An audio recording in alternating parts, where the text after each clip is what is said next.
transtorno do espectro autista é caracterizado pela origem, a origem está na primeira infância, é um transtorno do neurodesenvolvimento, e o que caracteriza, que é muito importante para a gente fazer o diferencial, que ele sempre tem seu início na primeira infância. O transtorno do espectro autista é caracterizado pela origem, a origem está na primeira infância, é um transtorno do neurodesenvolvimento, e o que caracteriza, que é muito importante para a gente fazer o diferencial, que ele sempre tem seu início na primeira infância. E como que a gente pode observar essa primeira infância? Há dados em que podemos observar já no berço, o bebê que não olha quando é chamado, o bebê que não tem uma reação positiva ao ver um rosto que lhe é familiar. Um bebê, por exemplo, aos 10 meses ele começa a ter aquele apego à mãe, ao pai e uma certa rejeição a estranhos. Essa criança não vai ter esse estranhamento, ela vai andando toda a vida sem nem olhar para trás. Outro aspecto também, quando vai desenvolvendo, na época que a criança tem que, lá vamos supor, 1 ano e meio, 2 anos, que ela precisa falar uma média de 200 palavras, a criança fala palavras soltas, né?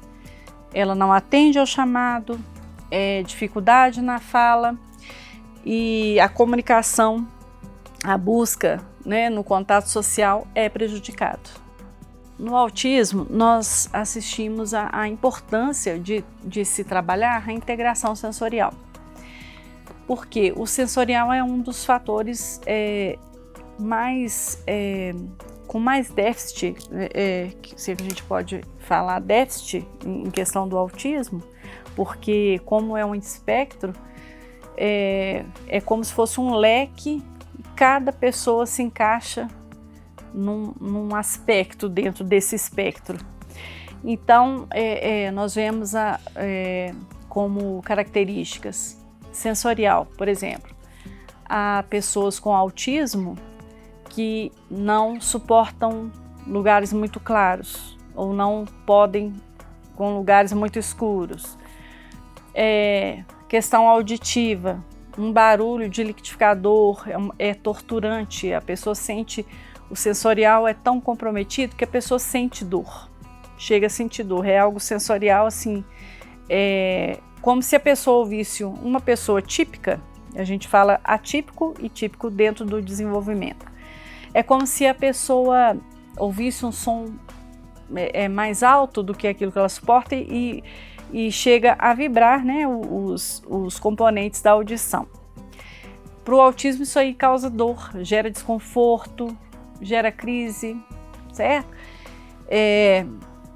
Então a gente observa essas questões sensoriais, dificuldade na comunicação, dificuldade no contato social, embora ela queira, ela tenta manter esse contato, mas ela não consegue expressar. Em questão de autismo, é muito importante destacar que não existe o grau de autismo, existem os níveis de suporte ou de apoio.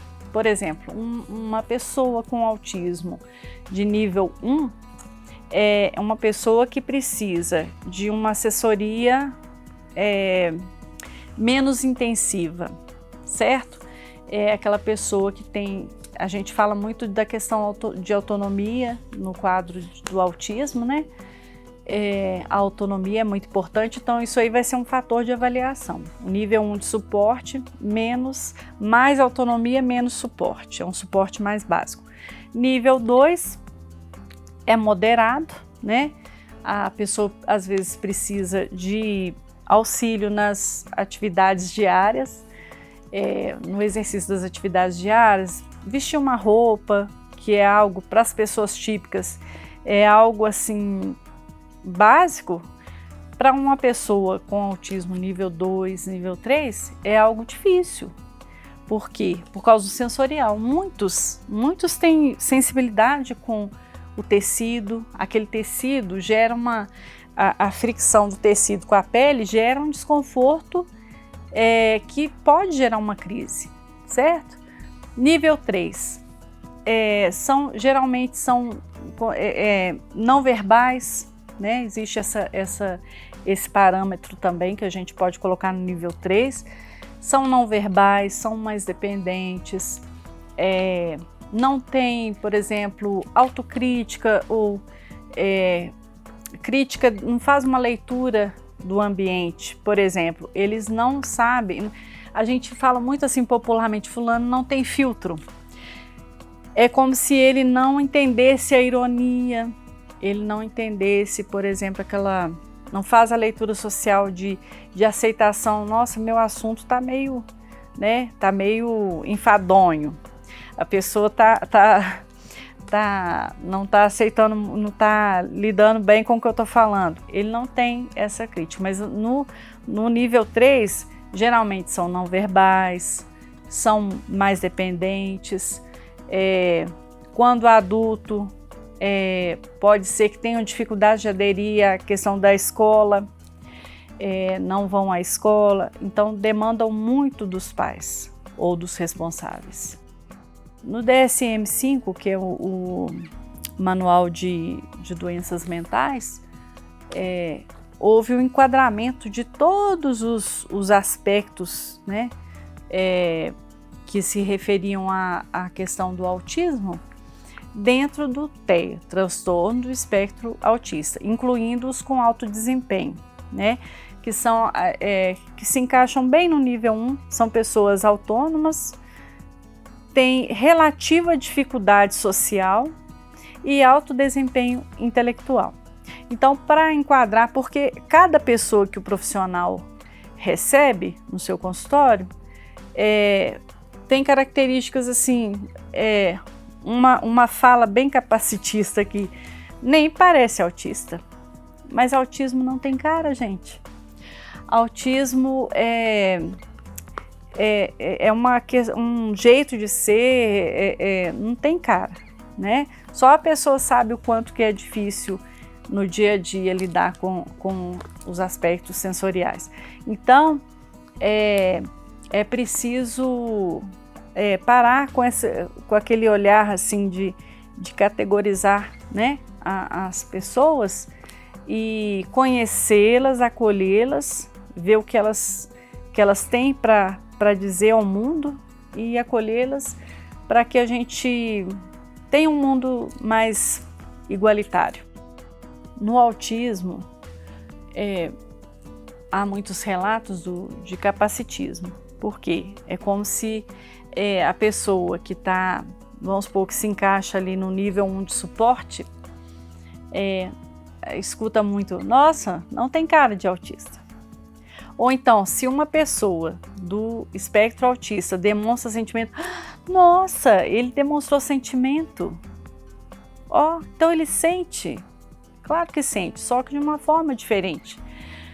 Na nossa sociedade, as pessoas querem colocar em caixinhas, né? Como que é demonstrar amor, como que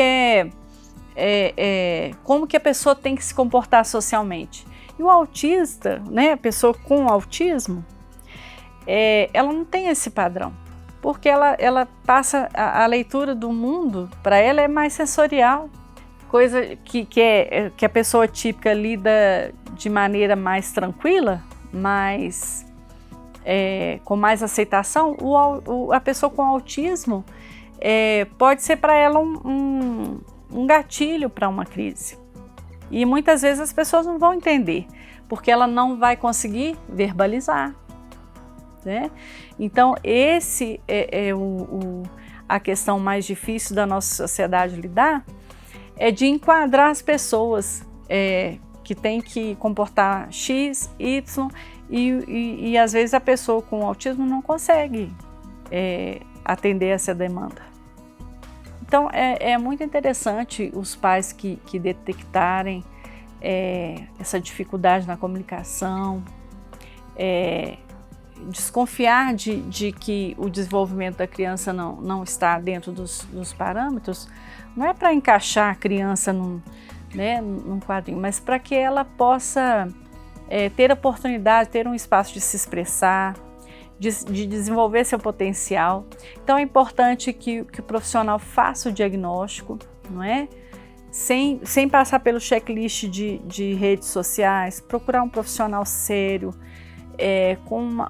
que tenham boa experiência na avaliação, para que a criança seja encaminhada para os profissionais, para fazer essa integração sensorial que vem comprometida, né, já que é um transtorno do neurodesenvolvimento, a questão neurológica. É uma questão também que pode ser pesquisada, por exemplo, que antigamente aquele tio sistemático, né, que não foi, fulano fica lá no canto dele. Às vezes era uma pessoa com autismo que não foi diagnosticada corretamente, que não foi avaliada, mas não é nem culpa da família. A questão é que hoje em dia o conhecimento está sendo mais difundido, né, na sociedade, a gente tem mais condições, e então tem muito a ver isso com a questão da família. É importante avaliar isso e procurar profissionais para que faça essa integração sensorial.